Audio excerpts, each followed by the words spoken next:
Hey everyone, welcome back. It's Meka from Yes Please Planning. In this video, I'm going to show you how to make this pocket dashboard for a B6 traveler's notebook. So it's an actual dashboard. It covers an insert just like any other dashboard, but it's also a pocket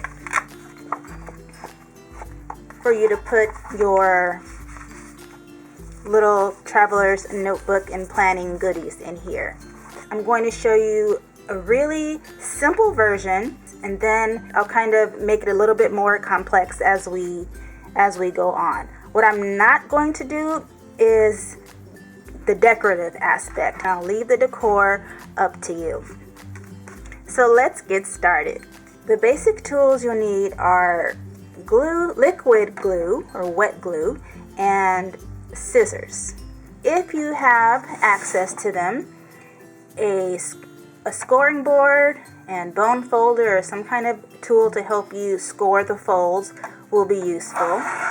And then a ruler, craft knife, and then to close mine I used Velcro.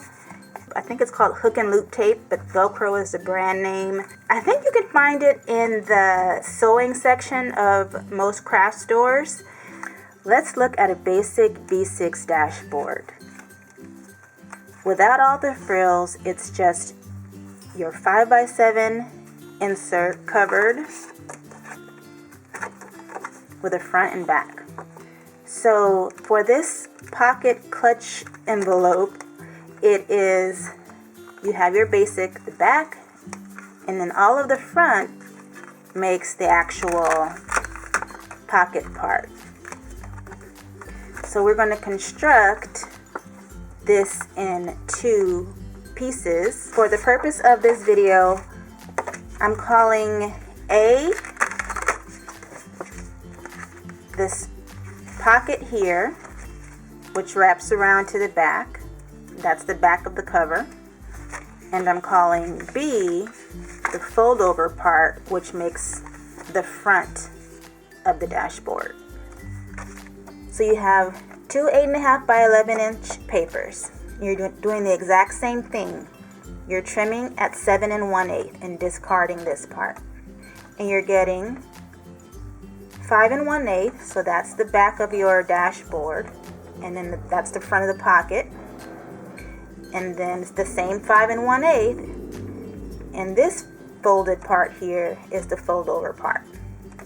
We're only going to cut once. So we're going to cut, this is going to be our pocket here, as well as our fold over part. And we're going to cut across here. This measurement is 7 1/8. Take the two papers together, take your existing insert, and then fold to the edge. Make sure a little bit kind of hangs over, and just fold it.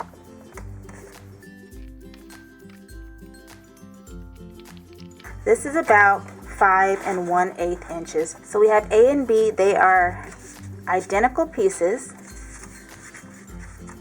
and we're just going to kind of overlap them in this way. From here, all we have to do is glue.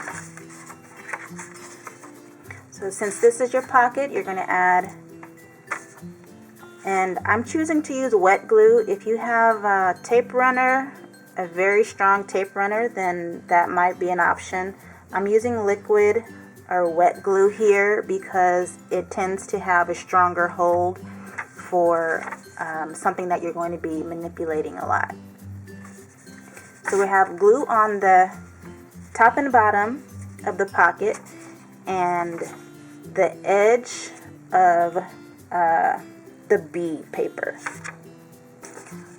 I like to smooth out the glue a bit in order to kind of prevent it from spreading too much once I stick the papers together. Just flattens it out a bit. So you're butting up your A pocket and the larger part of your B.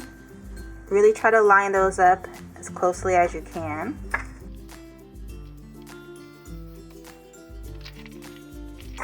Once you have it glued, give it a couple seconds and then turn it and just make sure you have any excess glue wiped off.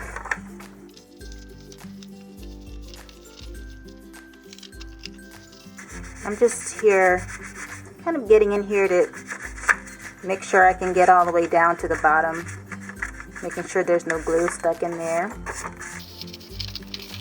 That's it for the first one. The first example I told you is really basic. 2 pieces that are exactly the same size. Everything else that you saw in my example is just added decoration, more reinforcement, and that's what I'm going to show you for the second example. Now let's do the second method that's a little bit more intermediate. We have the same 8.5 by 11 inch papers, but, and you can see this here in my example, instead of gluing right here along the top and bottom, there's an extra little tab there. You can see that tab there. This acts as a gusset and it leaves more space. So instead of having a 1/2 inch or so glued in, you have that full space to add taller sheets of paper or taller stickers or whatever you have. So we're going to make that gusset.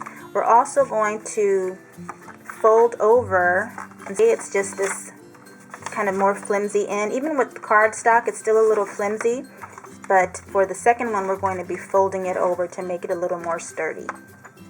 Let's do B first, because that's going to be the exact same thing as 8.5 inches, and we're just going to trim at 7 1/8. And then we're scoring at 5 1/8. Take your insert, like we did before, and just crease it along the side. This time I'm going to play with my We Are Memory Keepers trim and scoreboard and let that do the scoring for me.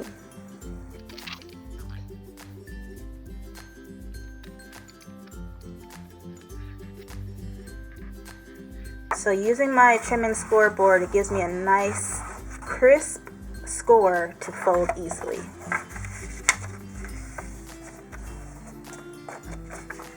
So now we have this part covered, and now we're going to make the back that folds over to become the pocket. So that's B. Now A, it's a little different here.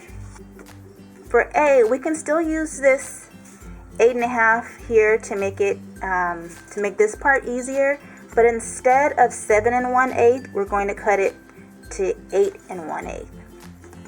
Number lovers can take a look at this little diagram at the bottom, and you kind of see what we are doing. Here's another way to look at it. When we did the first example, we did 7 1/8 all the way across. We just did here at 7 1/8.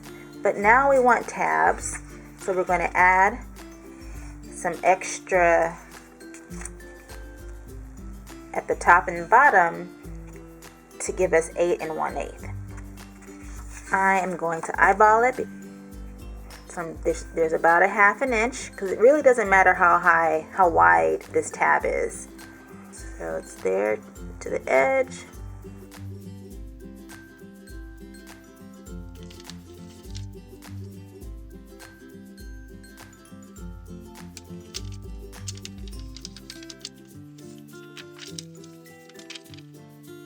Even though I sort of sketched where I thought this line would go for the tab, I'm going to pay close attention to where I creased it, because that is the place where I am going to cut.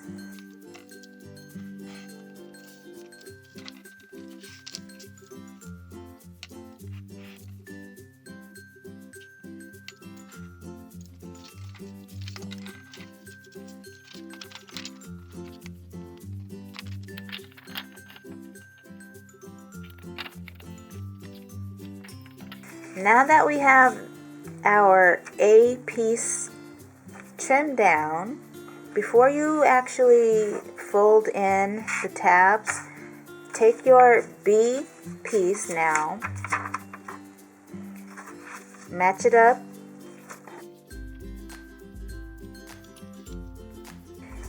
and use that to go ahead and fold in where those tabs are.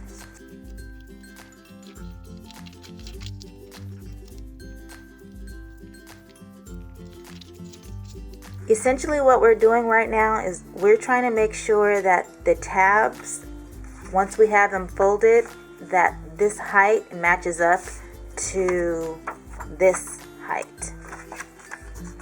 If you are measuring using actual measurements, then you probably won't have a problem. But if you are like me and you like the thrill and danger of eyeballing it, then you might have to play with this a little bit.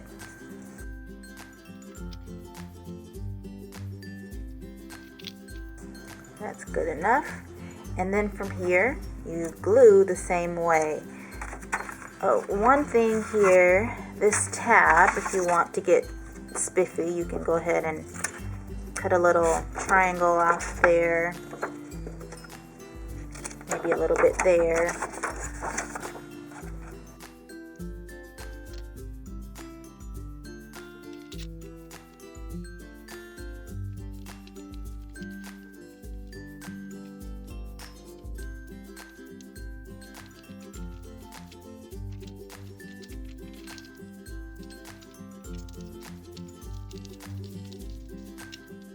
So we're done with the basic body of the dashboard pocket.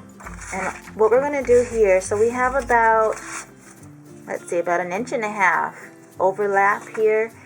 And so we're just going to fold about 3/4 of an inch. You can do a little bit more. That's kind of up to you how much you want it to overhang.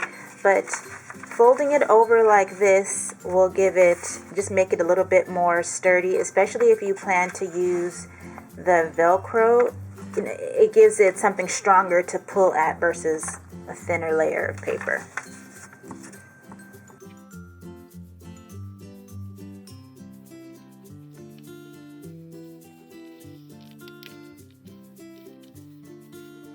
So that's the end of making it. You don't actually have to attach anything to keep it closed. But if you wanted to try the Velcro or the hook and loop tape, here's a closer look at it. So we have the hooks and the loop. And I'm not sure if there's supposed to be like a way that you put which one you put on which side, but I put the softer side on the pocket and the more rigid side on the flap. So I took off the rigid side, and so it's adhesive back here, and then adhered that. Once that was stuck down, I'm not going to actually stick it on here, but once that was actually stuck down, then I took the softer side, made sure that it was right on top, and then since it was attached to the flap, I just folded it over like that to make sure that both sides then ended up having the Velcro in the right place, and just did that on top and bottom. And so that is what you see here. And we're done. The only thing from here is to decorate your dashboard pocket, clutch, fold over envelope however you want. So your insert goes inside, there's your dashboard, and put your goodies in there. I need your help. I would love for you to give me a few more seconds of your time and comment down below any feedback you have. I'm not sure if I was going too fast, too slow, too wordy. If I didn't explain something well enough, I would really love if you could give me some feedback in the comments below. And if you have some time, come and say hi on Instagram at Yes Please Planning. Bye bye.